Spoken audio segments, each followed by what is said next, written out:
En esta explotación apícola, a las faldas de Gratal, en Huesca, hay 550 colmenas, unos 300 millones de abejas que disfrutan de la vegetación suficiente para producir miel en grandes cantidades. Todo gracias a las precipitaciones de los últimos meses.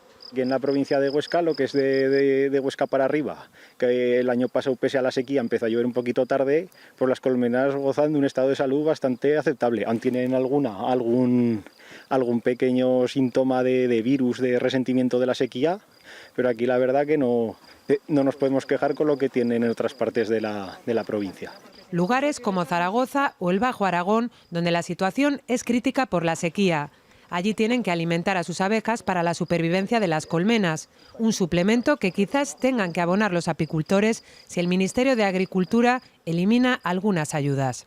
La cuestión es que hace 2 años había un compromiso de un incremento del 70% en las ayudas de la intervención sectorial apícola para este nuevo periodo 23 y 27 y nos encontramos 2 años después de que la situación pues, es totalmente de recorte.